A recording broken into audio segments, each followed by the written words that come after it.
Hey everyone, and welcome. Today we're diving into a really fascinating explainer. We're going to take a close look at how social movements adapt, shift, and completely evolve over time. Our focus today is on a major, ongoing civic debate in India regarding educational quotas. And just to set the stage, we're going to stay entirely neutral here, just looking strictly at the facts drawn from historical records, news reports, and the modern digital platforms that are actually driving this conversation today. So let's kick things off with a really big overarching question. How exactly does a public outcry transform across 2 decades of rapid technological and political change? Think about it. When citizens want to voice their concerns about a government policy, how do their methods change as the world around them becomes entirely digitized? Well, we're going to trace a massive 20-year shift to answer that.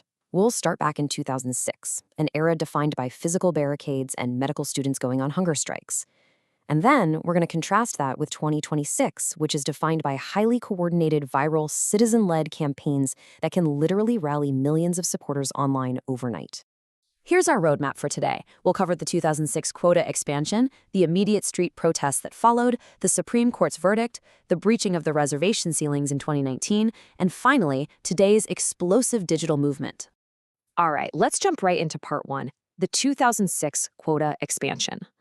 To really get what happened in 2006, we kind of have to rewind a bit. Government efforts to uplift depressed classes actually have origins stretching all the way back to the British Raj. Fast forward a bit to 1989, and Prime Minister VP Singh implemented the Mondal Commission proposals. This introduced a 27% reservation for other backward classes, or OBCs, in public jobs in state-level institutions.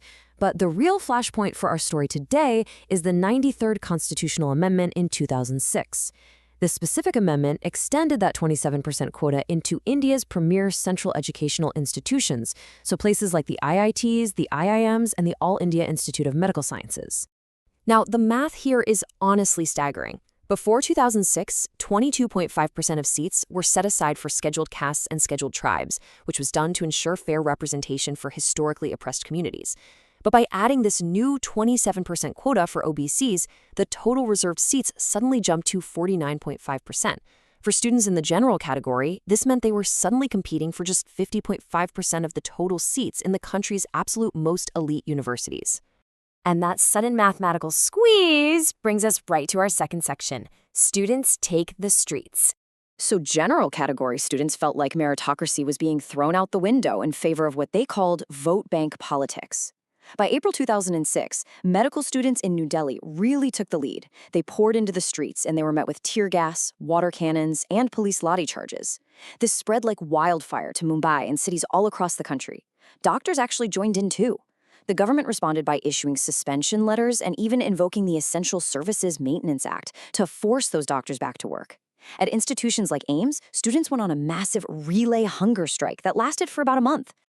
These protests didn't just stay as generalized anger, though. They solidified into a very specific platform. Grouping together under the banner of Youth for Equality, they issued formal demands to the government. They wanted a total rollback of the proposed hike. They asked for an academic, non-political expert panel to look into alternate forms of affirmative action. They demanded that any vacant reserved positions be opened up to other eligible candidates. And they requested a formal white paper from the government detailing the whole reservation policy. Eventually, all of this tension boiled over into the legal system, which brings us to Section 3, the Supreme Court verdict. In 2008, we get a landmark decision in the Ashoka Kumar Thakur versus Union of India case. The Supreme Court actually ruled in favor of the government, upholding the 93rd Amendment. The court affirmed that the 27% quota for OBCs in premier educational institutions was entirely constitutional, supporting the advancement of socially and educationally backward citizens. But the court did introduce this really crucial compromise, the exclusion of what they called the creamy layer. Back in 2008, this meant families within the OBC category whose annual income exceeded 450,000 rupees were legally excluded from utilizing the reservation. The logic was pretty straightforward. Ensure that the new quota actually reaches the people who genuinely lacked economic advancement, rather than those who are already economically stable. Though it is important to note, this creamy layer exclusion was not applied to the existing SC and ST quotas. That legal balance held for a while, but things eventually got stretched. Let's look at Section 4, pushing past the ceiling. Just wrap your head around this number, 74%.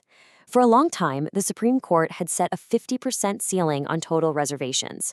But in 2019, state government decisions pushed local reservations in places like Maharashtra all the way up to 74%.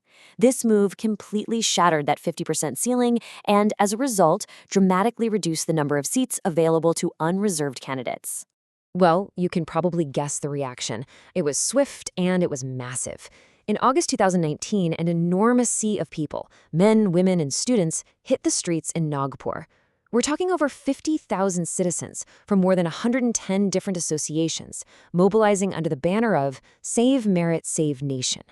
They held a 6-day chain hunger strike and marched, demanding a halt to what they felt were excessive, opportunity-killing reservations. To really grasp where they were coming from, listen to this quote from Dr. Sanjay Deshpande, one of the event coordinators. He said, "We are neither against any caste nor against the 50% constitutional reservation, but due to additional reservation, nearly 40% of open category students have been left with less than 25% of the seats." It really highlights that the core of their grievance wasn't a rejection of historical social justice. It was a pushback against a mathematical reality that left a huge portion of the population fighting for a tiny fraction of the pie. Which brings us right up to the modern era. Section 5, the 2026 digital movement. Fast forward to 2026, and the scale is just totally different. A newly formed group called the Reservation Hatao Andolan launched a digital campaign, and within just 24 hours, their Instagram page gained a massive 3 million followers. 3 million! It's an unprecedented digital surge that really shows how quickly a unified message can scale in today's hyperconnected world.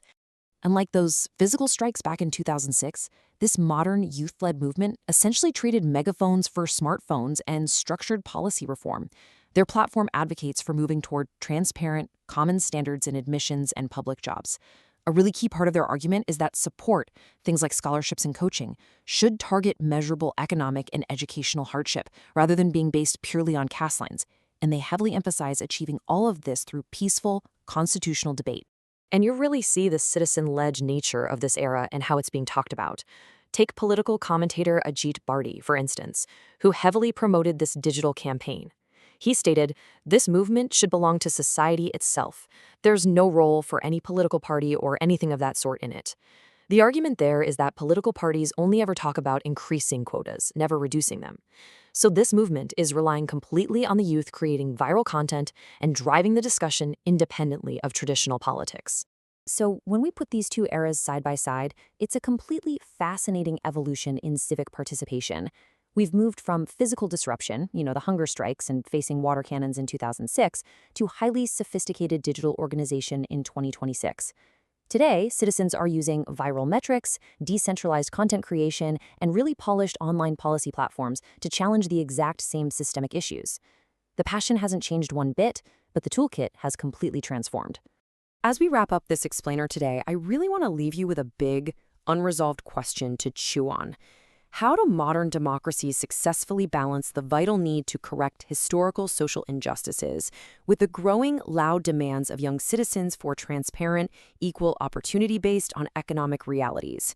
It's a hugely complex puzzle with no easy answers, but understanding its history absolutely helps us navigate its future. Thank you so much for joining me today,